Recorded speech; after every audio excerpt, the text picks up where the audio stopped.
لا شريك له له الملك وله الحمد وهو على كل شيء قدير رب أسألك خير ما في هذا اليوم وخير ما بعده وأعوذ بك من شر ما في هذا اليوم وشر ما بعده رب أعوذ بك من الكسل وسوء الكبر رب أعوذ بك من عذاب في النار وعذاب في القبر اللهم أنت ربي لا إله إلا أنت خلقتني وأنا عبدك وأنا على عهدك ووعدك ما استطعت أعوذ بك من شر ما صنعت أبوء لك بنعمتك علي وأبوء بذنبي فاغفر لي فإنه لا يغفر الذنوب إلا أنت اللهم ما أصبح بي من نعمة أو بأحد من خلقك فمنك وحدك لا شريك لك فلك الحمد ولك الشكر اللهم عافني في بدني اللهم عافني في سمعي اللهم عافني في بصري لا إله إلا أنت اللهم إني أعوذ بك من الكفر والفقر وأعوذ بك من عذاب القبر لا إله إلا أنت اللهم عافني في بدني اللهم عافني في سمعي اللهم عافني في بصري لا إله إلا أنت اللهم إني أعوذ بك من الكفر والفقر وأعوذ بك من عذاب القبر لا إله إلا أنت. Assalamualaikum warahmatullahi wabarakatuh. Saya Khairul Azman bin Haji Zaman selaku pengurus operasi Siti Limo. Di sini saya mempersembahkan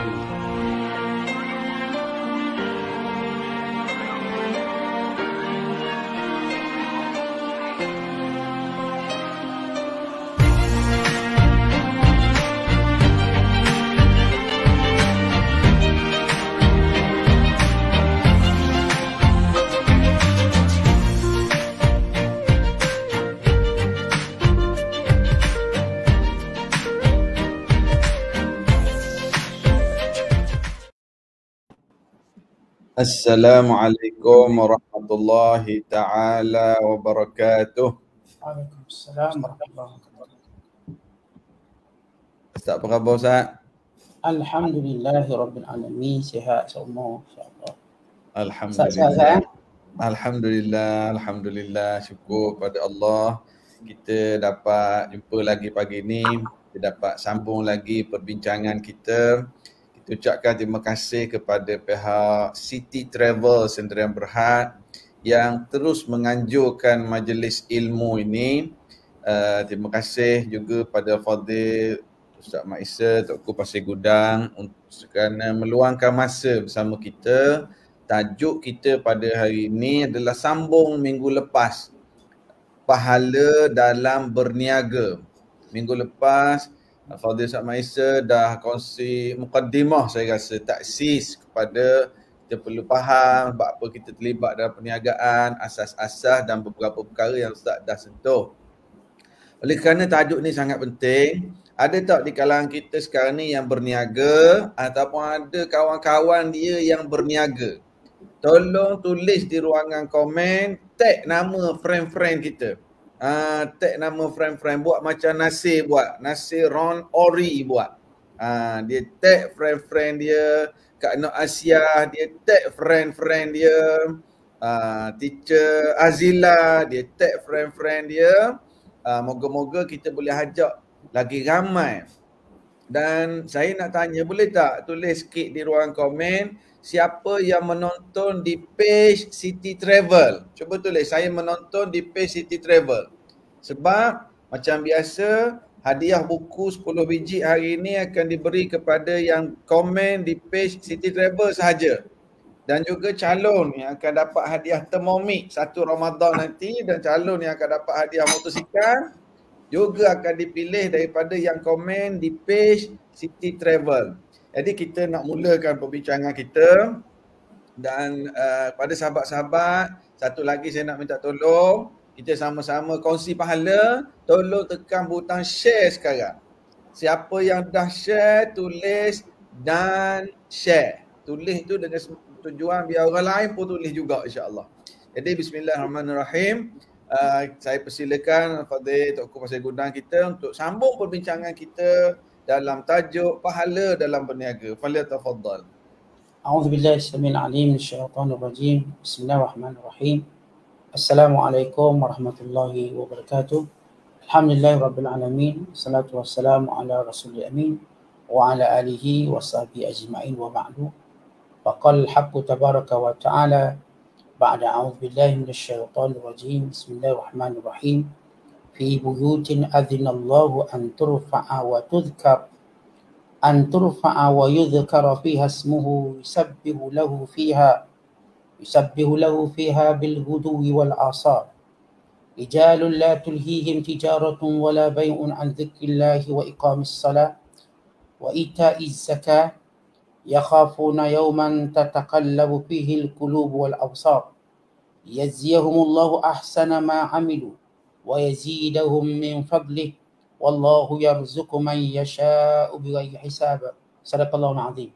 Yang dimuliakan Tuan Syed Nur Hisham dan juga Tuan Jazli serta Puan Siti yang menyediakan pentas dakwah pada pagi ini, sidang penonton yang sentiasa istiqamah dalam bersama dengan kita menuntut ilmu, untuk kita senantiasa bermuhasabah sesama kita bagi memantapkan iman, memantapkan keyakinan kita, akidah kita, sekaligus menjadi mukmin yang bertakwa kepada Allah SWT. Maka siri-siri kuliah duha kita semuanya bertujuan untuk membangkitkan kesedaran agama dan untuk memperbaiki diri dan untuk menjadikan kita insan yang dekat dengan Allah, menjadi contoh tauladan pada semua manusia lain. Baik, minggu lepas kita telah bicarakan tentang pahala di dalam berniaga. Kita dah sebut kelebihan berniaga itu sendiri dalam Islam. Sama ada ayat-ayat Al-Quran ataupun amalan-amalan para nabi dan juga para sahabat, para tabi'in, para ulama. Bahkan perniagaan dia ada prinsip asas untuk kita mendapat pahala yang banyak dengan sedekah yang terbentang luas yang telah kita nyatakan, dan juga dengan kita boleh berlaku baik pada manusia. Kita dapat senyum dengan orang, dapat bercakap baik dengan orang, dapat bersabar dengan kena orang. Semua ini menjadikan pahala untuk kita. Dan juga pahala kerana kita bersabar, jualan kita laku ataupun tidak, maka kesabaran itu mendatangkan pahala. Dan pahala juga datang dalam perniagaan kerana sifat tolak ansur kita yang disebut sebagai as-samh ataupun as-samahah, yang baginda sallallahu alaihi wasallam menyebut rahimallahu mura'an samhan idza ishtara, samhan idza ba'a, samhan idza ishtara wa samhan idza iqtada. Allah merahmati orang yang bertolak ansur dalam jual belinya dan dalam tuntutan hutangnya atau dalam membayar hutangnya. Maka kita ada yang pertama kita sebut sedekah, yang kedua ihsan pada manusia, yang ketiga sifat tolak ansur kita dengan manusia. Di samping itu juga Tuan Syed, pahala daripada orang berniaga ni dia dapat menjaga maruah dirinya. Dan maruah diri itu penting. Sebagaimana Abdul Rahman bin Auf berkata, ya habbazal mal, aduhai indahnya harta, asunu bihi irdi wa urdi bihi rabbi. Dengannya aku menjaga maruahku, dengannya aku mendapat redha Tuhanku. Jadi kalau kita lihat hari ini Tuan Syed, kita sebenarnya macam saya sebut dulu, kelebihan berniaga ialah menutup alasan untuk kata tak ada kerja atau menganggur. Budaya menganggur atau budaya kita katakan tak ada pekerjaan kerana mereka tidak faham asas perniagaan. Kalau orang faham asal perniagaan tak ada Islam menganggur. Kalau kita tengok setengah-setengah dunia kata okey kadar pengangguran dia 13%, 30%, 40%, kerana melihat pekerjaan pada sektor tertentu yang kerajaan wujudkan atau swasta-swasta yang bertopengkan kapitalis. Swasta yang kebanyakan kapitalis yang memerah keringat dengan tidak berbaloi atau sebagainya, atau dengan cara-cara yang berbagai. Tapi kita lupa, kita boleh menjadi majikan sendiri, kita boleh meniaga sendiri. Kerana itu bila Nabi SAW ditanya, Ayyul kasbi afyab, apakah dia pekerjaan paling baik? Nabi kata, amalur rajul biyadihi, seorang yang bekerja sendiri. Bila kita kerja sendiri, maka kita tak patut kata kita menganggur. Namun, cara halus musuh Islam, seolah-olah bila kita orang Islam niaga, kita panggil penganggur. Saya dah berhenti niaga sebab saya dah kerja dengan kerajaan, saya dah kerja sekian. Baru dinama kerja. Kalau dia kerja sendiri, dinamakan tak ada kerja, tak ada masa depan, tak ada sekian-sekian, mereka lupa keberkatan. Sebab itu, umat Islam kita di tanah Melayu khususnya, mereka seringkali ditakutkan dengan tak ada pekerjaan, dengan maksud tak kerja government atau tak kerja dengan orang.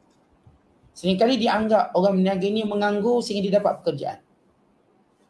Bila dia dapat pekerjaan, dia pun tinggallah meniaga sebab dia kata ini baru kerja. Cuma dalam zaman kita ini mula berubah. Yang kerja ni tinggal kerja untuk meniaga. Mula berubah. Tapi kita tidak mau berubah kerana melihat kerana dapat banyaknya wang. Bukan begitu. Sebab mereka nampak sektor ni duitnya makin sikit. Gajinya tak besar. Niaga duit besar. Banyak. Kita nak melihat dengan aspek yang Islam ajar pada kita.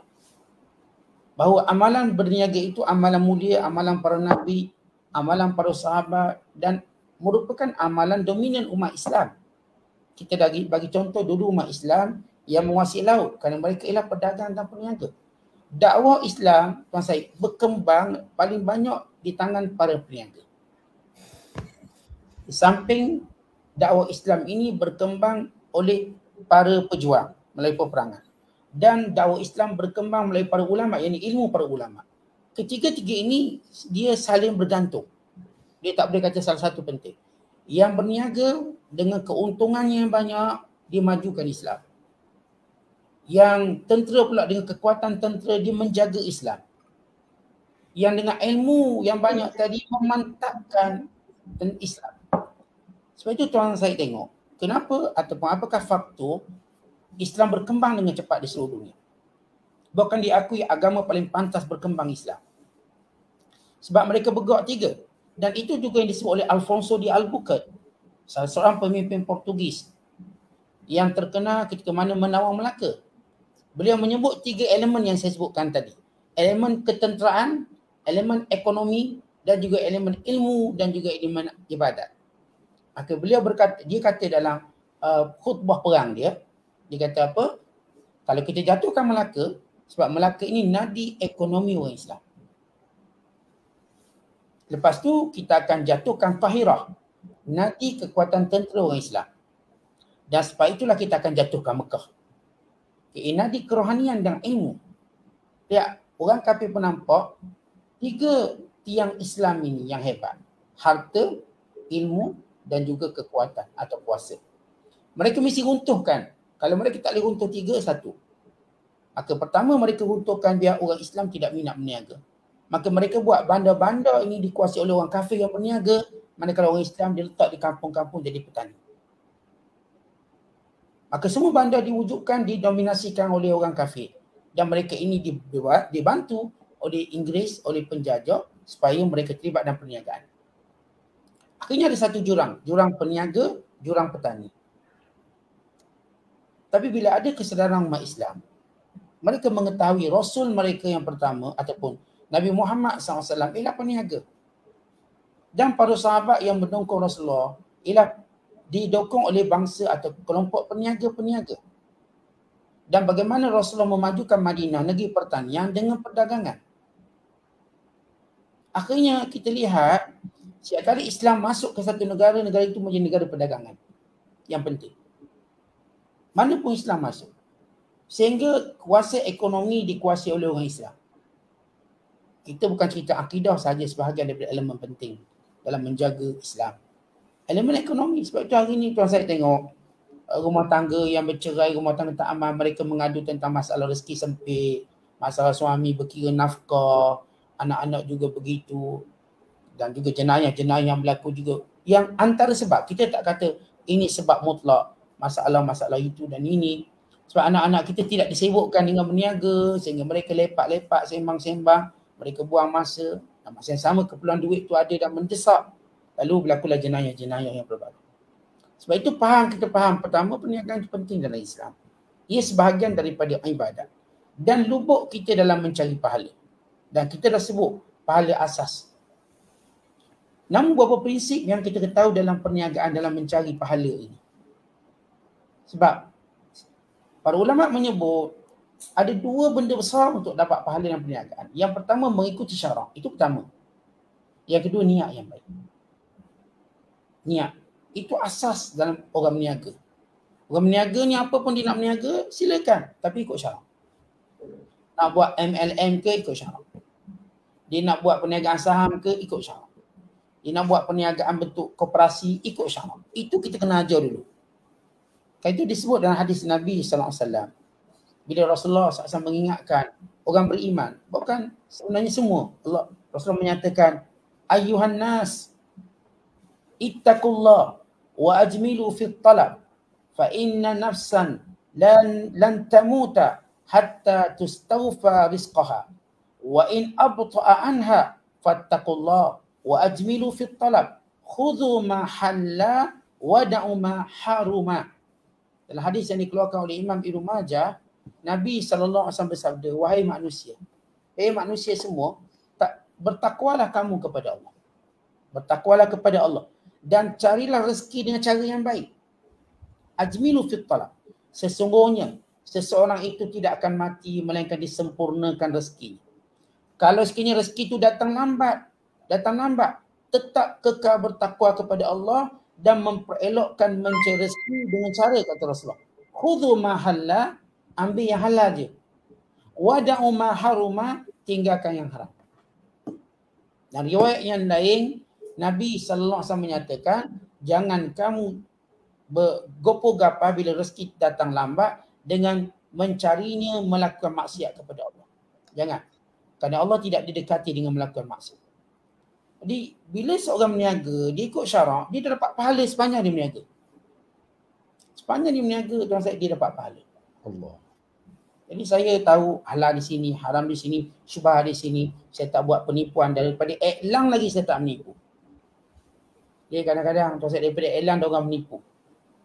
Iklan ni, mi, kita sebut mi udang. Bawa dia punya udang. Dia ambil raja udang. Gambar dia raja udang. Bila kita beli, ya Allah, cicit apalah. Bukan kata cucu cicit udang mana, dia ambil kecil.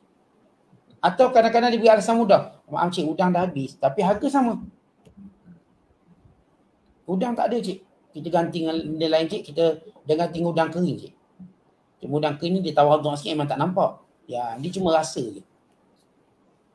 Ada orang dia tak segan-segan. Dia elang yang baik. Waktu dijual, harga sama. Dia jual tak macam dielangkan. Dan dia pun buat excuses yang ataupun alasan yang orang kata, ini bukan alasan, tak ada. Dah habis stok. Dia tak ada nak turunkan harga, tak ada. Maka bila ini tak ikut syarak, ini namanya gharar. Tipu daya yang dibuat. Ini pun dah dosa. Dia menipu. Jadi kita, tuan saya, daripada elang, ya, kita nak elang kita biar lawa. Itulah lawa, cantik, menarik. Ya, ada attraction dia, tarik-tarikan. Itu normal lah. Itu tak salah apa-apa. Yang salahnya pembohongan tadi. Pembohongan tadi bila kita buat ni, laksa Terengganu, dia punya ikan, banyak ikan tuan saya. Macam seekor-seekor ikan kembung tu. Atau ikan selayang. Tapi bila pergi cair, orang Terengganu panggil apa? Cair boleh. Cerai. Cair boleh tak ada apa, Allah, makan pun tak rasa apa. Ikan telur tepung, bunyi sedap. ICT. Ikan telur tepung, sedap. Tengok tepung banyak, ikan tak ada tuan saya. Tepung ada. Ikan tak ada. Ataupun ikan kurus. Ini tak patutlah. Maka kalau tak ikut syarak di situ, maka jangan cerita pahala lah. Awal kita melangkah untuk berniaga, kita tak fikir, tak mau patuh syarak, kita dah berdosa, tak ada pahala sepanjang kita berniaga. Yang kedua, niat kita. Niat kita berniaga kalau benar, pasal insya-Allah kita berjaya. Sebenarnya ramai orang dia gagal dalam berniaga kerana niatnya tidak kuat. Dan niatnya tidak benar. Kalau niat dia benar dan niatnya kuat, insya-Allah datang keberkatan walau modalnya kecil. Kadang-kadang modal besar tapi niat dia tak kuat. Niat dia tak betul. Akhirnya modal habis macam tu. Baik dia simpan modal je, tak payah berniaga. Dan kita lihat bagaimana penting niat. Supaya kita tahu selama mana kita ada niat-niat yang baik. Keluar kita daripada rumah dianggap fi sabilillah. Pada jalan Allah. Kita baca satu hadis yang diriwayatkan oleh Imam At-Tabarani. Baginda sallallahu alaihi wasallam bersabda, "In kana kharaja yas'a ala waladihi sigharan fahuwa fi sabilillah. Wa in kana kharaja yas'a ala abawaini shaykhaini kabiraini fahuwa fi sabilillah. Wa in kana kharaja yas'a ala nafsihi yu'iffuha fahuwa fi sabilillah. Wa in kana kharaja yas'a riya'an wa mufakharatan fahuwa fi sabilish syaitan." Apa hadis ini? Kalau sekiranya seseorang itu keluar mencari rezeki, niatnya untuk memberi makan anak-anaknya yang kecil, apatah lagi nak sekolahkan anak dia, nak suruh anak dia jadi hafiz Quran, nak suruh anak dia jadi anak soleh, nak suruh anaknya berbakti pada agama, pada negara, niat dia, maka dia fi sabilillah. Dia keluar pagi-pagi lepas solat subuh, dia dah berada fi sabilillah di medan perang. Ini namanya khuruj. Pasal dengar istilah khuruj. Kita khuruj. Mereka lupa inilah khuruj yang kita buat setiap hari. Khuruj. Yang penting niat kita tadi. Yang kedua kata baginda SAW, kalau dia keluar untuk mencari rezeki, nak beri makan kepada dua ibu bapanya yang tua, maka dia fi sabilillah. Dan kalau dia keluar demi menjaga maruah diri dia, supaya dia tak meminta dengan sesiapa, dia fi sabilillah.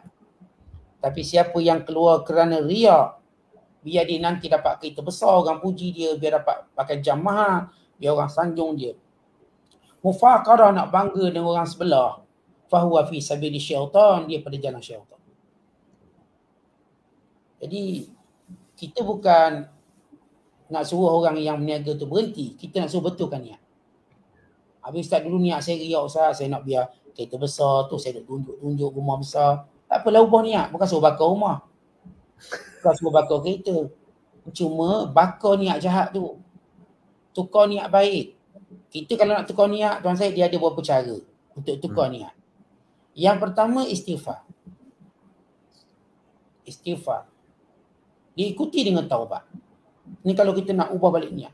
Niat tu, saat saya dah jauh dah, bisnes dah besar, tapi dulu memang niat saya riak dan mufakarah, menunjuk-nunjuk. Macam mana? Istighfar dan taubat. Itu satu. Habis yang kedua ialah kita hamba, merendah diri, tawadhu. Dulu suka pergi mandi-mandi yang sifat-sifat show off, dah tak pergi dah. Dulu kalau dalam konteks kita punya Facebook, tunjuk segala benda dengan bangga, maka kita pun niat tadi dah berubah je, kita tak tunjuk dah sementara, tak tunjuk tujuan itu. Dia bukan benda tu yang menjadi matlamat, tapi itu cuma tabaan. Artinya bukan istiqlalan, bal tabaan. Dia mengekori, bukan dia menjadi matlamat kita. Yalah dah kita berjaya, orang nampaklah kita besar, orang nampaklah rumah besar, tapi itu bukan kita nak tunjuk. Itu orang nampak benda dengan kita. Dan yang ketiga, tuan saya, dia mesti perbanyakkan lagi buat baik. Pertama, dia kena istighfar dan taubat. Yang kedua, dia rendah diri. Yang ketiga, dia kena banyak buat baik. Dulu buat baik dah, buat baik. Dan belajar buat baik yang sembunyi. Yang terang-terang, yang sembunyi tu dia kena banyakkan buat. Allah. Lebih dia suka yang sembunyi daripada yang terang-terang. Allah. Kalau dia buat tiga ni, tuan saya, dia dah ubah ni. Siapa pun yang kita kenal, sahabat-sahabat kita yang memang dia kaya raya, tuan saya, dia agak menunjuk sikit lah. Ada orang pun asyik ngutus sebab dia main hempas duit bla bla bla bla. Jadi orang pun keluar tengok. Marah. Orang pun doa kecelakaan pula pada dia. Ya Allah. Walaupun tak patut, tapi itulah respon orang-orang tertentu. Kita apa pun, kita tak doakan, kita doakan dia jadi baik. Kita tak nak doa lah biar Allah tarik rezeki dia, bukan cara tu.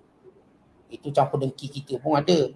Orang kaya nunjuk, biar Allah ambil balik. Kenapa nak suruh ambil? Biar Allah jadikan dia baik. Kan bagus. Nanti masjid surau juga nak minta derma. Nanti madrasah-madrasah juga nak minta derma. Jadi kita nak suruh kawan-kawan kita yang kaya raya, yang menunjuk tadi, biar Allah Ta'ala pelihara dia, jaga niat yang baik. Maka dia mula merendah diri, dia mula buat baik. Bukan dia lebih suka buat baik tersembunyi. Dan bukti bahawa orang tu benar mengubah niat, dia mula ubah siapa kawan-kawan dia. Ya. Kawan-kawan dia tu akan membentuk niat dia. Sebab Tuan Syed, kita ni kalau duduk dengan kawan-kawan macam mana, niat kita jadi macam tu. Kita duduk dengan kawan-kawan yang baik-baik, niat kita pun baik. Duduk kawan-kawan yang jenis show off, duduk kat meja dia tutak tangan. Kenapa tengok tunjuk jam? Oh, tangan gini. Semua duduk macam gini. Kenapa? Jam ni tengok berapa harga ni. Dia tak ada sini ni patek pun ni jam ni. Kalau tak 2 juta, 3 juta, tak salah dia nak pakai jam 30 juta pun kita tak marah. Tu hak dia. Mari mesyuarat lewat kau, jam hal pun. Sebahagian kita nak ubahlah. Ini bukan jam. Jam tak apa, tak salah, Islam membenarkan. Ini termasuk zinah yang dibenarkan. Tak ada orang boleh mengharamkan. Tapi kita nak tunjuk sangat, kita bimbang. Kita tak kata dia riak, kita bimbang, kita terjebak. Walau pakailah jamaah tak ada hal, pakailah kereta besar tak ada hal, tapi tak ada keinginan untuk menunjuk-nunjuk tadi. Just kerana kita bersyukur kepada Allah SWT. Wa amma bi ni'mati rabbika fahaddith. Adapun nikmat Allah kita bersyukur. Inna Allah ahabba idza an'ama 'ala 'abdihi an yara athara ni'matihi 'alaihi. Allah Taala suka bila beri satu nikmat, maka Allah nak tengok ditunjuk kesan nikmat. Tak salahlah dia dah gaji dia 10, 20 angka ni, atau gaji dia 8 angka, 9 angka setahun misalnya. Bulanan dia 5 angka, 6 angka. Tak salahlah dia nak beli kereta besar, rumah besar. Tak dia. Tak ada seorang pun boleh kata dia salah. Jadi asas prinsip itu, ikut syarak dan niat dia. Kerana Rasulullah SAW sebut, bila orang tu niat, pertama niat untuk anak, kemudian niat untuk ibu ayah, kemudian niat untuk dirinya, dia fi sabilillah. Sebab itu penting para peniaga betulkan niat. Kita meniaga ni kadang-kadang kita cuba betulkan marketing kita cuba betulkan tim kita, tapi niat kita tak betulkan lagi. Ramai peniaga-peniaga bila nampak gagal dalam satu perniagaan, dia kata, ni tim saya ni tak bijak Ustaz, saya akan betulkan tim saya. Oh, ini marketing saya silap Ustaz, marketing saya ni publish lambat sangat, tak ada killer produk, tak ada sekian. Saya ubah marketing saya, ubah, panggil pegawai ataupun orang yang pakai IT, biar marketing kita nampak boom. Yang lelaki pakai pakaian perempuan, kononnya marketing, dah langgar semua dah ni. Yang perempuan pakai pakaian jantan, dipakainya songkok, dipakainya misal janggut. Nak lariskan. Ini semua benda-benda terdesak desperate. Bukan marketing macam tu yang melanggar syarak. Tak nak. Sebab itu, bila kita niat, betul Tuan Syed, benda tu dia akan datang semua. Pertolongan Allah. Jadi setiap hari kita nak betulkan niat kita. Saat saya dah niat baik, niat ni dia bukan benda awak niat sekali lepas tu straight awak carry on. Sebab dia akan boleh berubah. Kalau rumah kita pun kita sapu tiap-tiap hari tahu, takkan sapu sekali bulan depan pula sapu. Baju kita pakai pun basuh 2 hari sekali. Atau mungkin Tuan Syed basuh sekali sehari kot baju. Yang kita pakai taklah kotor sangat. Kita dah tua-tua ni bukan main seluk ke main tanah. Just pakai subuh, tak kotor lah. Baju saya ni saya pakai, saya ingat seminggu pun boleh pakai, tak kotor. Sebab saya tak gunakan untuk lasak-lasak, dia datang surau, solat. Peluh pun tak sempat. Baru nak peluh, aircon datang sejuk balik. Aircon datang sejuk balik. Tapi kita kena basuh juga. Kalau tak kotor, basuh. Akhirnya baju kita rosak. Bukan sebab kita pakai banyak, kita basuh banyak. Rosak kat mesti basuh. Jadi niat ni, jangan ingat niat sekali hari tu, macam niat tu dah okey. Tak setiap hari, betulkan balik. Refresh balik niat. Set balik niat. Kuatkan balik niat. Kadang-kadang niat tu dah masuk landasan lain.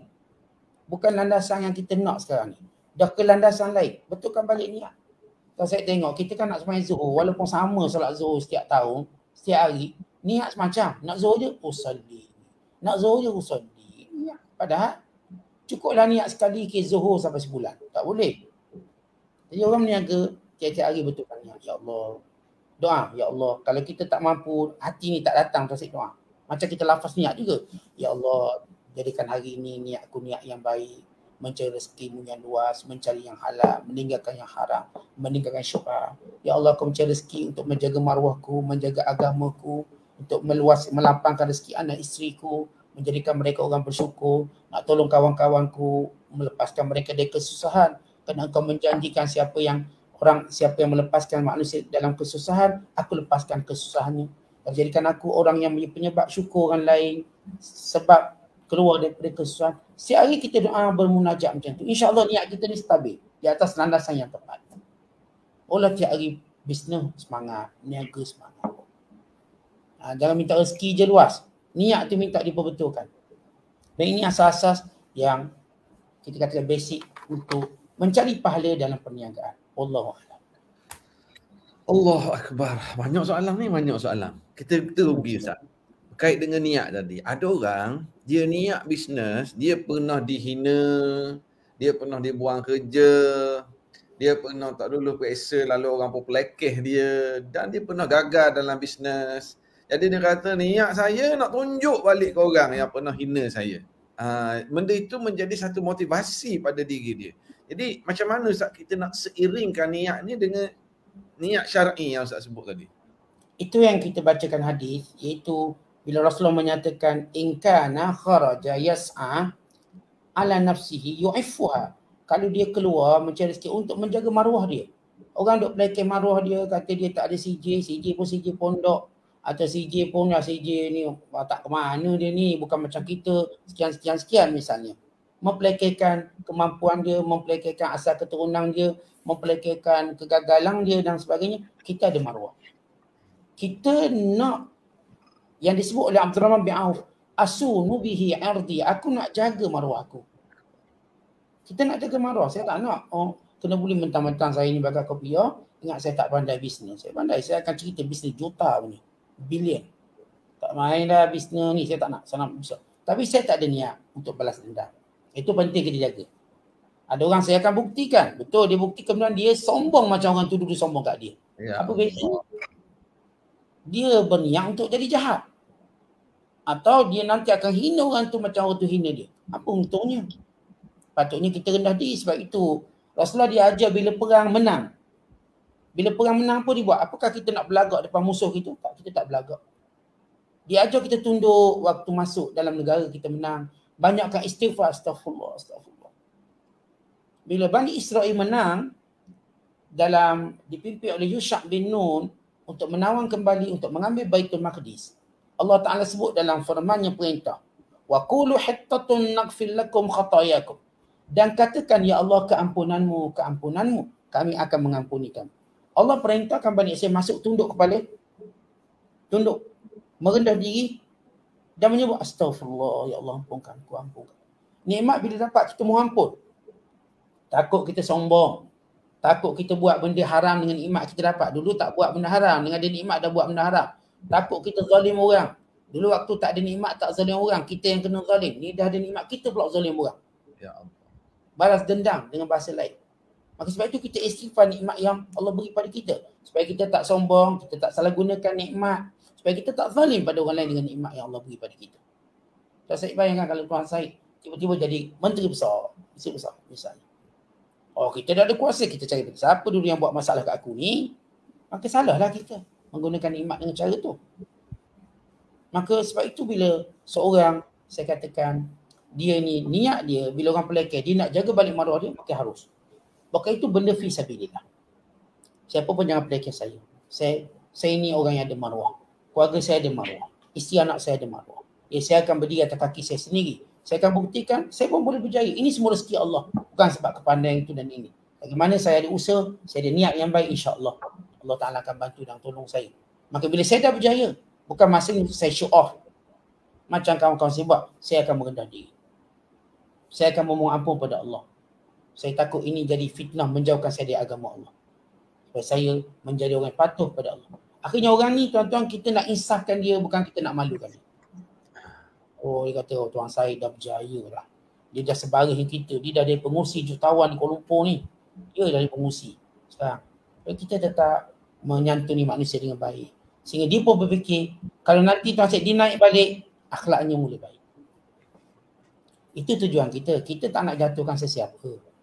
Tuan Syed, kalau kita naik di satu tempat, kita tak nak ada pun yang turun. Kita nak biarlah kita naik sama-sama. Kalau saya tengok sahabat saya naik, saya nak dia kekal. Tapi biar niat dia tu baik. Saya tak nak, sebab kita tak mampu seorang bawa atau jaga dunia ni.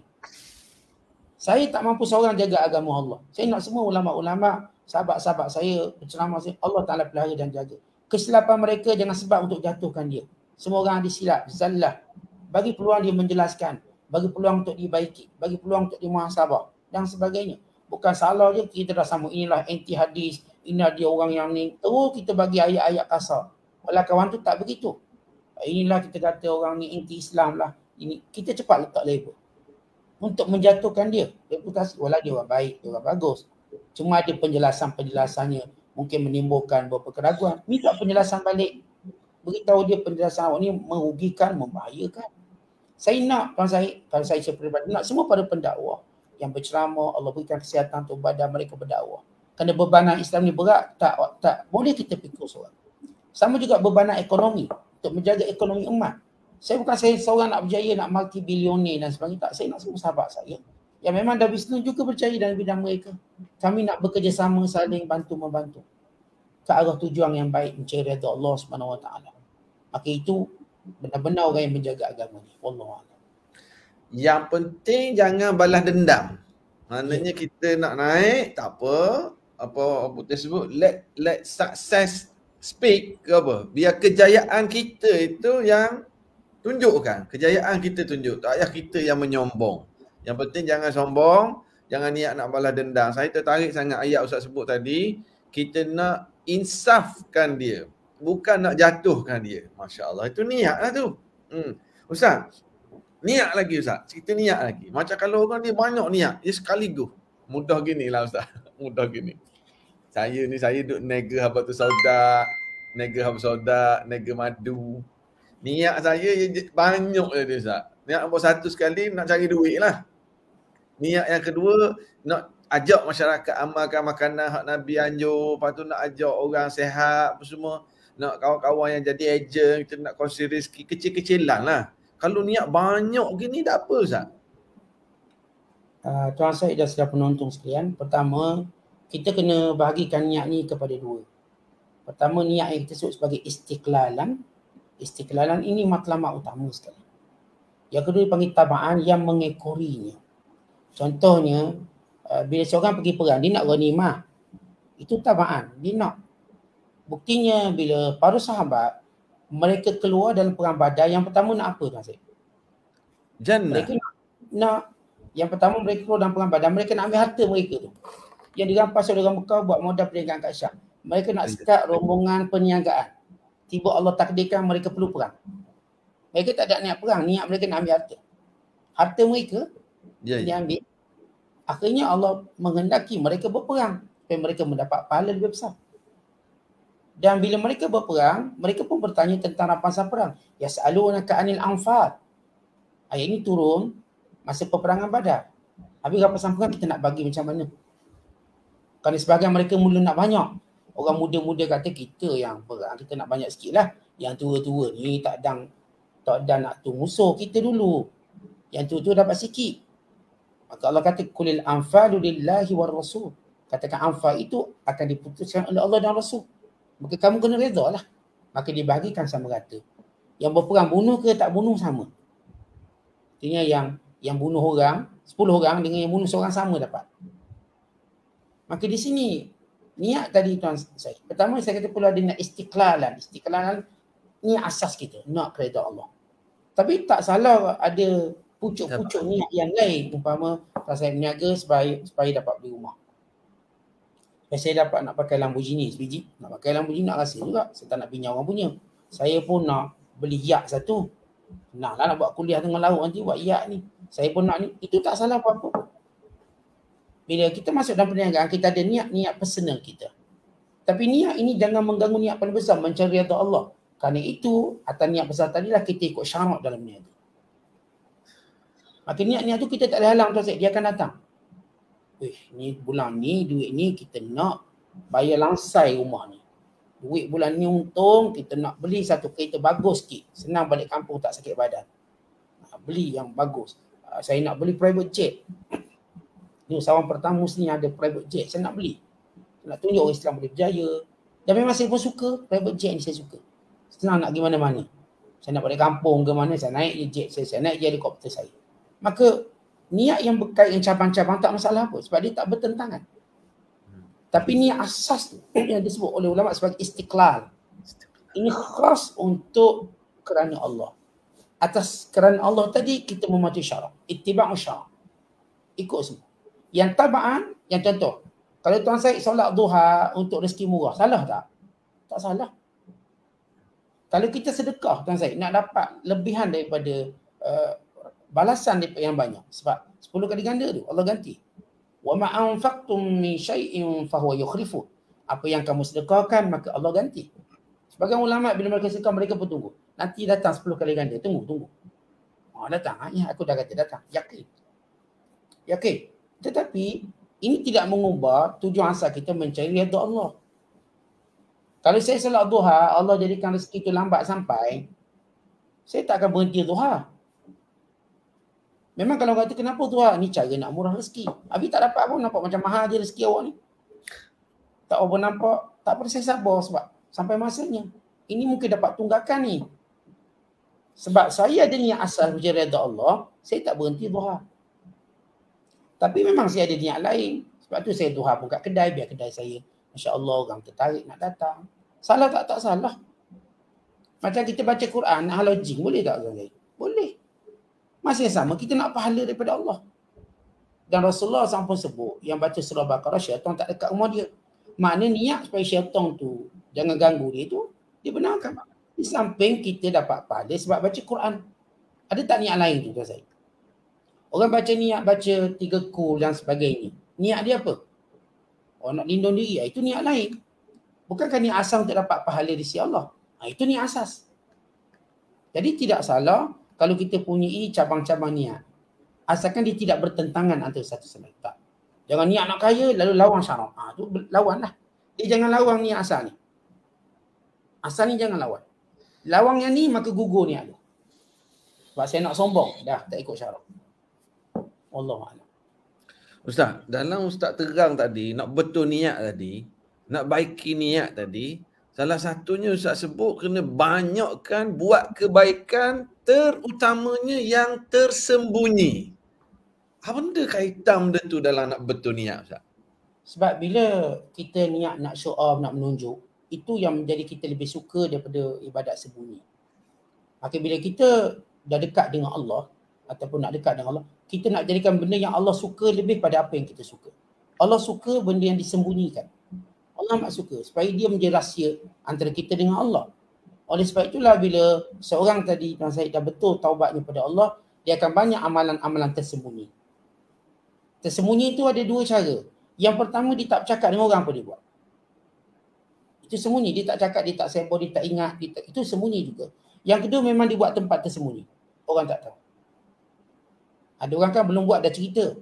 Dia dah terang-terangkan. Dia pun dah panggil wartawan, kita mungkin akan derma lah. Dia belum derma lagi. Bagi replika cek kosong tu. Itu tak ada duit pun, replika cek kosong. Apa dia panggil yang bentuk gempak sikit lah. Kita tak kata dia ikhlas, tak ikhlas atau sebagainya. Tapi sebagai satu gambaran. Jadi bila saya katakan saya nak baiki niat, saya mula buat benda yang berlawan dengan, sebab jenayah saya dulu Tuan Syed. Sebab saya suka show off. Itu jenayah saya. Jadi saya kena buat benda berlawan dengan tu. Merendah diri dengan menyembunyikan sebanyak mungkin ibadat saya. Dulu saya suka duha depan orang ni. Tengok orang dah kumpul. Allahu Akbar. Ini taklah. Saya tengok orang dah tak ada pun saya duha. Tapi kebetulan dia lepas tu berkumpul juga. Itu hadiah lah. Tapi saya cuba dah sembunyi. Dulu kalau saya nak sedekah, sini kenapa? Tengok aku letak duit ni. Ni sini. Sekarang taklah. Tengok tak ada orang, kita masuk duit. Kita mendidik. Bila dah biasa gitu Tuan Syed, Waktu itu kita buat sembunyi atau terang sama je. Allahu Akbar. Tapi sekarang jiwa saya suka kebaikan saya orang tahu. Jiwa. Maka saya nak lawan sebab itulah punca saya riak dulu. Itulah punca. Jadi Tuan Syed gini, Tuan Syed dah tahu sebab makan gula banyak, minum air manis, gula naik. Kalau saya minum air manis, punca saya akan berhenti minum air manis tadi. Tapi bukan berhenti selama-lamanya, berhenti dululah. Dah gula stabil, saya minum balik. Minum. Cuma minum saya mula berkuantiti. Minum sikit, minum air masak. Mula saya jaga. Saya bukan tak terus tak minum. Saya gauk. Dah tahu gauk, puncanya daging. Saya dah tak makan daging, udang. Tapi bukan tak makan tu, tak makanlah banyak. Sampai saya rasa okey-okey, saya pun mula makan daging sikit. Makan tu. Itu pun makan sembunyi-sembunyi, jangan bini tahu. Nanti bini marah. Abang kan gauk pula dah abang. Maksudnya kita tahu analogi kehidupan kita. Saya tahu dulu sebab saya buat baik terang-terangan lah saya riak, saya sombong. Saya mula buat sembunyi. Sebab itu punca penyakit saya. Tapi bila dah okey, maka ketika masa saya buat terang-terangan pun tak, saya dah tak riak. Kalau orang puji saya menyebabkan saya riak, saya tak nak orang puji saya. Tapi bila dah lama-lama orang puji, saya tak rasa apa. Saya nampak ini kurnia Allah. Maka tak ada masalah waktu itu. Wallahu'alam. Ustaz, satu lagi yang Ustaz sebut tadi dalam proses kita nak baiki niat, berkenaan dengan kita cari kawan-kawan hak berjuru, kawan-kawan hak baik. Tapi sekarang ni Ustaz, dalam dunia bisnes, ada kalanya kita kena duduk kawan juga dengan orang-orang, mungkin dia akan jadi supplier kita, mungkin dia akan jadi customer kita. Pergi main golf sekali, pergi makan sama-sama sekali, pergi melancong sekali. Jadi cuma sekejap Ustaz, saya terlupa siapa nak bagi tahu. Untuk buku ni, insya-Allah hari ni City Travel penganjur kita akan hadiahkan 10 biji buku 20 checklist akhlak. Siapa yang nak buku ini tulis di komen di page City Travel saja akan dipilih. Yang komen di page City Travel saja. Tulis saya nak buku 20 checklist akhlak. Lepas tu ujung tu tulislah doa sikit untuk City Travel. Kita akan pilih 10 orang yang tulis saya nak buku 20 checklist akhlak. Doa sikit untuk City Travel dan majlis ilmu kita. Kita akan pilih 10 orang di page City Travel sahaja. Ustaz, balik pada persoalan tadi, kadang-kadang dia terpaksa berkawan Ustaz. Dan ialah dalam kawan-kawan tu pula ada juga hak jenis nyakit pelik-pelik juga. Macam mana tu Ustaz? Tajuk kita Tuan Syed ialah mencari pahala dalam berbisnes. Sebahagian pahala berbisnes bila kita kawan orang baik. Bila kita kawan orang baik, kita dapat pahala sebab kawan orang baik. Situ pahala. Dan kita dapat lagi pahala bila kita ikut dia buat baik. Dan kita dapat lagi pahala bila kita dapat mencontohi apa yang memberi manfaat yang banyak. Sebab kita kawan dengan dia pun cerita, share ini cara kita laburkan keuntungan, sebabkan kita dermakan, saya pun nak buat macam itu. Saya dapat pahala banyak sebab saya berkawan. Ramai businessman Tuan Syed. Mereka kadang-kadang tak nampak kebaikan mereka bila berkawan dengan businessman yang lebih baik daripada mereka. Lebih bagus daripada mereka yang ada agenda-agenda besar. Keuntungan ni saya nak buat universiti. Keuntungan ni saya akan buka pusat dialisis. Keuntungan ni saya akan buka hospital. Keuntungan ni saya akan buka tahfiz. Atau keuntungan ni saya akan jaga buat persatuan ibu tunggal. Maka bila kita jumpa orang baik macam ni, dia berbisnes tapi otaknya otak kebajikan. Otaknya nak jadikan keuntungan tadi baik, maka kita untung. Tapi kita, bila dalam dunia bisnes memang kita juga tak mungkin terselamat 100% daripada kawan-kawan tidak baik. Hatta kawan-kawan bukan Islam. Sebab mereka masih lagi pembekal produk, manufacturer, pengeluar produk. Kita cuma dealer dan sebagainya. Kita tak boleh nafikan kepentingan. Tetapi kita belajar untuk tidak mencampuri perkara yang boleh rosakkan agama kita. Kadang-kadang dia buat annually dinner, ada campur arak, ada karaoke. Ya kita tak hadir. Sebab mereka ni Tuan Syed, kalau nampak penampilan kita, mereka tak akan jawab. Namun bab business is business. Di business tetap jalan. Tapi kita menjaga maruah. Ada seorang hamba Allah, bila orang tu diajak di business, dia ajak pergi kat kelab malam. Okay, dia pun pergi kelab malam. Dia pun cerita kat saya, dia kata, saya tahu Ustaz tak setuju. Tapi saya pergi, dia kata. Saya pergi Ustaz kelab malam. Saya di bisnes, saya pakai jubah. Saya masuk pakai jubah. Bila saya masuk pakai jubah, dia orang tak berani offer apa-apa. Mereka kan air biasa je lah. Air, kita sebut air gas. Air soft drink. Inilah air Coca-Cola dan sebagainya. Lepas tu dia tak berani lagi ajak saya ke kelab malam. Sebab dia pun jadi malu kawan orang pakai jubah. Serabut. Serabut. Last kali dia kat lain kat pejabat dia. Sebab ni bos besar daripada Kuala Lumpur turun. Jumpa salah seorang sahabat kami. Walaupun saya tak setuju dengan cara dia. Cuma saya lihat bagaimana dia paling kurang dia berjaya buat satu benteng. Dia dah pakai jubah dan kopiah. Itu benteng dia. Ya. Benteng dia. Okay, bila kita nak bersahabat dengan kawan-kawan yang kurang baik, pastikan kita ada benteng. Benteng paling minimum tuan Zahid kopiah. Itu betul dia. Bukan saya kata semua peniaga kena pakai kopiah. Tapi kadang-kadang bila katakan kita tahu ni haji ni nak ajak ataupun pakcik ni mesti nak ajak kita benda-benda yang tak elok ni. Jumpa perempuan apa. Kita pun hari tu dia dengan dia pakai jubah, pakai serban. InsyaAllah kita ajak. Allah pakai gini pula kita nak ajak tempat ni. Itu tak jadi, kita tak boleh cakap. Cara pakaian kita terus dia jam otak dia. Enggak. Jadi enggak. Sebab tu alhamdulillah syukur pada Allah dengan pakaian kita gini tak pernah ajak benda tak baik lah. Tak pernah. Sebab kita pakai gini. Kalau kata jadi Ustaz kita nak deal bisnes kita pun pakai jubah.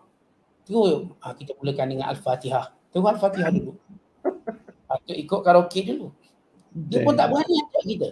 Sebab tu saya kata bila kita terpaksa bergaul dengan orang tak baik, biar kita ada benteng.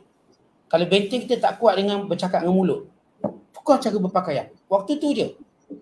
Biasa kita pakai kod, pakai sekian. Oh, dia kata ni, kita boleh teka ni korporat ni, kita nak ajak dia sekali, nak bagi dia perempuan sekali. Contohlah, bagi perempuan. Dalam bisnes ni tuan saya tak boleh lupa ni, perempuan, arak, judi. Ini pengalaman saya bercakap dengan dia orang lah. Saya tak ada pengalaman tu. Cakap dengan orang-orang bisnes besar-besar. Dan mereka ni memang kalau nak apa, dia hantar perempuan dulu. Ni hantar perempuan lagi sekian negara. Hantar dulu. Sebelum deal. Ni kira hadiah sedekah. Deposit. Tapi bila orang tu, dia tahu dia akan diajak. Dia pakai dengan pakaian yang saya kata tak, dia akan terdiam, terkasihmah, tak jadi nak ajak. Nak ajak karaoke ni sebelah malam. Kita pun datang pakai jubah, pakai serban. Tebal pula serban ni. Tak terkeluar. Ustaz, tak apalah Ustaz, pimpin tahlil lah. Terus pimpin tahlil. Asal karaoke. Mak dia dah tukar tahlil Ustaz. Terus aftul zikri fa'ala manu la ilah. Bertahlil lah dia malam. Itu secara ironis ni begitulah. Wallahualam. Maknanya betul dia bila terpaksa pergi jumpa orang-orang gitu ready dengan benteng. Oh, dia kata mari jenis kena. Lepas tu dia tak ajak dah Ustaz rasa. Kadang-kadang benteng dia tuan Syahid bawa bini. Bawa isteri. Allah Sebab Akbar. bila bawa isteri ni yang jenisnya offer perempuan tak jadi. Isteri kita ni benteng pun keluar. Dia macam bunuh clear bini kita. Jangan ada perempuan nak jeling-jeling kita. Mau dicocok mata buta. Jadi bawa isteri ni benteng kita. Bila nak bisnes, kalau ni geng-geng bisnes ajak pada waktu yang tak munasabar, jom awak siap-siap ikut saya. Bawa bini tu down.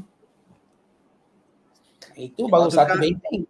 Kalau tu kan ajak Ustaz, hak tukang ajak tu insaf terus, tak ajak dah. Ajak dia bawa bini Ustaz. Itu kalau satu benteng Ustaz. Ustaz kata ni. Kalau dua benteng habis lah. Allah, memang kebal. Allah. Yelah sebab kadang-kadang ini satu petua menarik Ustaz. Sebab memang kawan-kawan kita yang bisnes dia terpaksa capur juga dengan pelbagai jenis manusia ni. Makna petua dia biar dia bawa benteng. Benteng kadang-kadang tu dia ajak megah lah tuan saya. Katakan megah pada waktu tak sesuai. Megah ni tak salah. Mainlah walaupun saya tak pandai megah. Tapi kalau orang jenis minat megah, macam mana? Ajak pula waktu nak solat ni. Main di pasar, memang malam lah. Dia bawa semua family dia. InsyaAllah tak ajak megah. Bawa mak dia, ayah dia, nenek dia, bawa belaka. Tengok satu penuh Alfa ni. Tahun ni tengok gelik-gelik, tak apalah kita makan je lah. Itu kita benteng. Keluarga tu benteng. bagus kok gitu deh. Kita kalau nak suruh tu lagi bawa pemandi jenazah sekali. Ni kejadian mandi jenazah Datuk. Contoh. Datuk pun gerung juga tengok. Allah. Datuk ni dia tak takut Tan Sri. Dia tengok pemandi jenazah dia gerung. Jenazah dengan murah hati kata Datuk. Kalau Datuk nanti nikah saya tu, kalau ada apa-apa tu, saya. Tunggu insaf. Bukan mandi jenazah. Allahu akbar. Ya, kena ada benteng-benteng gitu. Tu jadi perimai hati tu, peringat hati. Ustaz, satu lagi soalan. Ni soalan sebenarnya daripada penonton minggu lepas. Dia tanya ujung, dia tanya pula hari ni.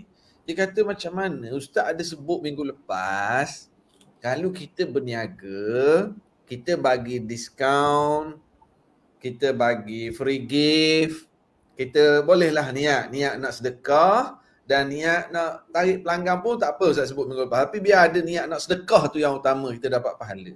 Soalan dia, macam mana pula dia yang bekerja ni Ustaz, dia buat overtime dengan syarikat. Dia buat overtime tapi dia tak claim overtime. Dia macam niat nak sedekah. Boleh tak? Dia ni sebagai pekerja ni. Dia sedekah ni Tuan Syed, dia boleh sedekah pada orang kaya, boleh sedekah pada orang miskin, dia boleh sedekah semua. Dia boleh sedekah pada binatang, dia boleh sedekah pada institusi, pada yayasan, pada foundation, apa sahaja boleh. Kalau dia overtime, misalnya Tuan Syed, dia niat dia nak suruh syarikat ni maju lah, dia tak nak. Dia memang kerja ikhlas kerana Allah atau dia nak pahala, maka dia dapat pahala. Tak salah apa-apa. Tak salah apa-apa bagi dia, saya nak sedekahkan overtime saya ni kepada syarikat. Sebab syarikat ni berjasa banyak pada saya dan keluarga saya. Dengan izin Allah, dia menjadi sebab anak-anak saya dapat belajar dengan baik, keluarga saya dipenuhi nafkahnya, maka saya pun nak khidmat pada syarikat. Ini yang tak ada pada ramai pekerja. Ramai pekerja, dia cuba perah syarikat tadi sampai syarikat dia bankrupt. Dia tetap menuntut hak dia, dia tak tuntut apa hak syarikat pada dia. Dia sentiasa biar bayar gaji. Bila kerja dia tak banyak sangat. Dia tak ada fikir nak korban untuk syarikat. Sedangkan syarikat ini dah lama menjaga dia sehingga anak-anak dia besar. Patut kita juga tahu berterima kasih. Tapi bila kita tak ajar berterima kasih, kita ingat syarikat ni yang ambil keringat kita, bukan mereka yang beri keuntungan pada kita. Kita beri keuntungan pada mereka, maka itu satu cara yang salah. Itu yang kesatuan kerja, tak dapat hak mogok. Tahu-tahu kilang tutup, semua tak dapat. Terlalu meminta keras hak dia. Tak boleh. Pekerja juga kena fikir, kalau sekiranya syarikat melalui zaman-zaman sukar, terutama zaman sekarang, mereka juga sanggup berkorban. Macam saya ambil sekolah saya Tuan Syed, sekolah. Pada zaman kita, okey, budak-budak ada, yuran dibayar dengan baik, okeylah, cikgu-cikgu berkhidmat dengan bagus. Tapi bila kita terpaksa menghadapi pandemik, maka kita pun mungkin budak-budak tak ada sekolah, yuran pun mungkin jadi kurang sebab tak ada itu dan ini. Jadi cikgu mungkin gajinya juga terjejas sebab kita swasta bukan kerajaan. Tapi cikgu-cikgu yang baik, alhamdulillah, saya dapat cikgu-cikgu yang baik, boleh sabar, tak apalah, bayar gaji sikit pun tak apa, tak ada bonus pun tak apa, kita pun nak tolong sekolah balik. Jadi di situ kita nampak hasil kerjasama yang baik. Tak ada pun nak fikir saya berhentilah, sekolah tak boleh bayar gaji saya. Padahal bukan sekolah tak nak bayar, memang tak mampu. Tapi bila ada guru-guru yang saya katakan, Masya Allah, dia faham konsepnya, konsep bekerja. Maka di situ dia ada ruang untuk dia dapat pahala. Maka sebab itu overtime dengan niat sekian-sekian dia akan dapat pahala. Allah. Ustaz sebut di awal tadi ada dua perkara penting supaya bisnes kita dapat pahala. Niat, dan yang pertama niat, yang kedua mematuhi syarak dalam usaha-usaha bisnes. Tapi kita habis dah sejam ni Ustaz, sempat bincang niat aja Ustaz. Macam mana sahabat-sahabat sekalian, boleh ke Ustaz kalau kita buat satu lagi episod ketiga pahala dalam bisnes ni Ustaz, boleh ke? Ke tajuk lain? Ke kita nak masuk dah tajuk dosa dalam bisnes pula minggu depan? Boleh. Kita sambung episod ketiga dulu hari ni, minggu depan sekali lagi, boleh Ustaz? Boleh. Dosa dalam bisnes bagus. Jadi minggu depan kita masuk topik dosa dalam bisnes pula, gitu? Boleh. Okey, jadi Ustaz bagi kesimpulan dulu sikit untuk hari ini. Kepada sahabat-sahabat yang nak buku Cik Li Akhlak tadi akan dipilih yang komen di page Siti Travel sahaja. Okey. Jadi saya persilakan dulu Ustaz untuk buat kesimpulan sikit. Kesimpulannya daripada permulaan ayat saya baca, rijalul la tulhihim tijaratun wala bai'un an dzikrillah wa iqamis salah wa ita'iz zakah yakhafuna yawman tataqallabu fihi al-qulub wal absar. Mereka lah orang-orang beriman yang sebenar, lelaki-lelaki yang sebenar, yang tidak dilalaikan dengan perniagaan, tidak dilalaikan dengan jual beli, daripada pertama mengingati Allah, yang kedua mendirikan solat, yang ketiga mengeluarkan zakat.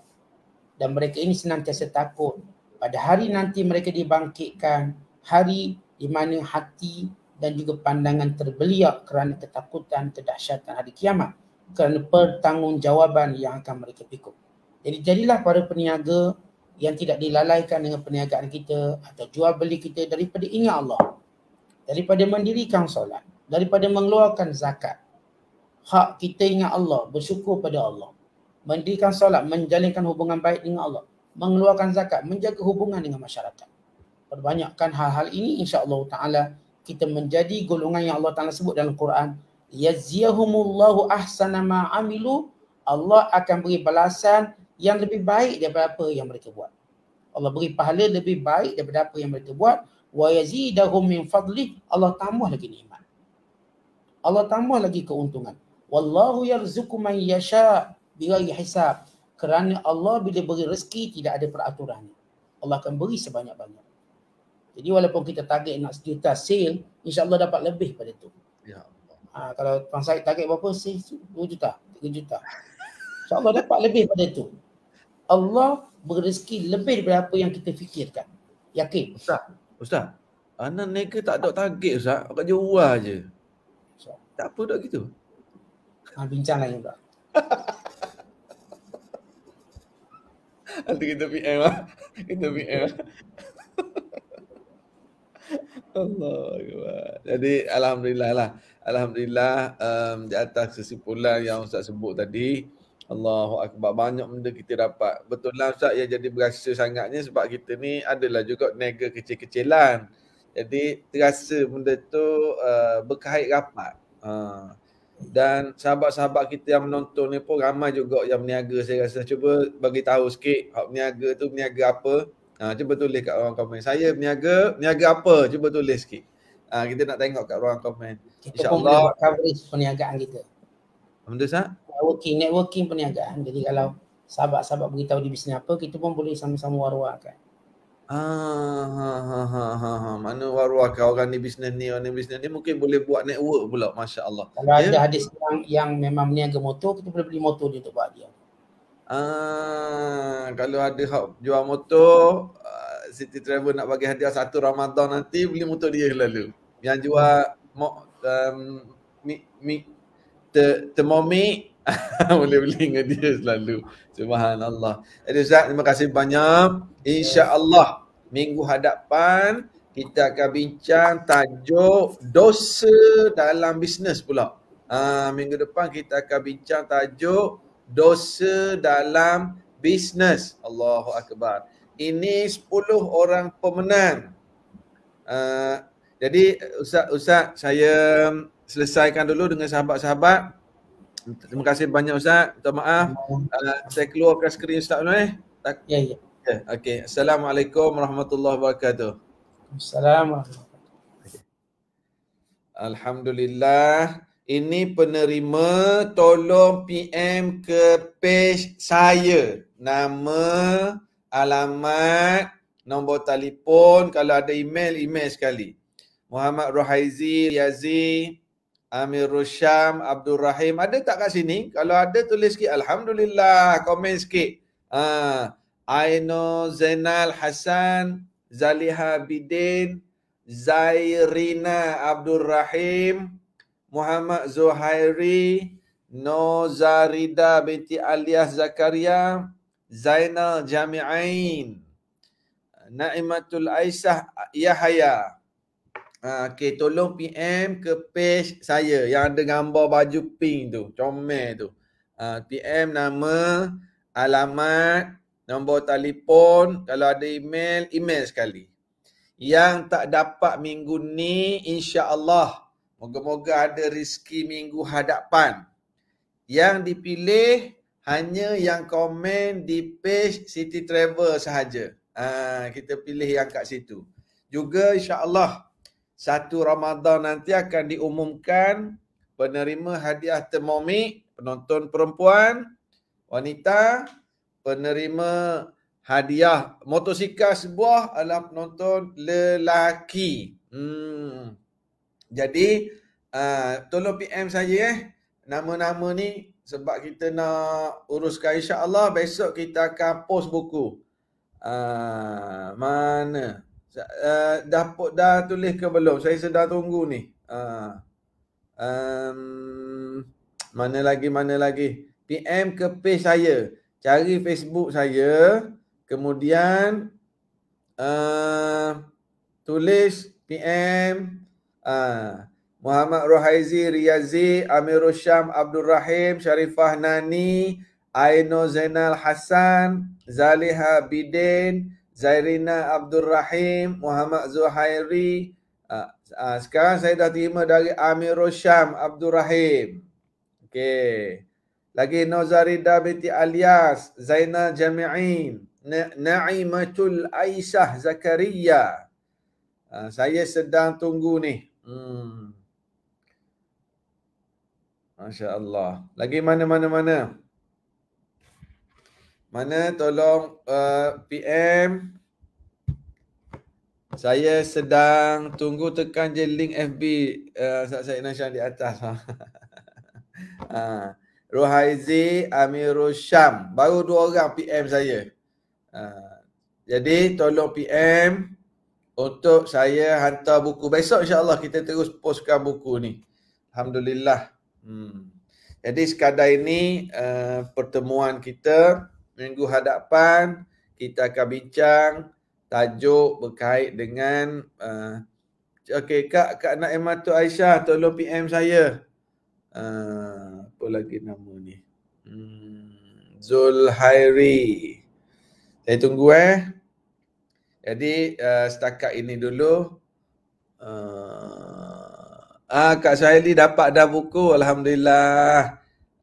Siapa yang dah dapat buku ni? Siapa yang dah dapat, boleh juga share, maklumkan khususnya kepada City Travel yang sponsor buku ni. Jadi Rohaizi saya dah terima dah. Sekadar ini dulu. Moga-moga ada manfaat. Kita jumpa minggu hadapan. Tajuk minggu depan lagi menggerunkan dosa dalam berniaga. Allahu Akbar, takut kita. Assalamualaikum warahmatullahi wabarakatuh. Subhanallah walhamdulillah, la ilaha illallah, Allahu Akbar. Subhanallah.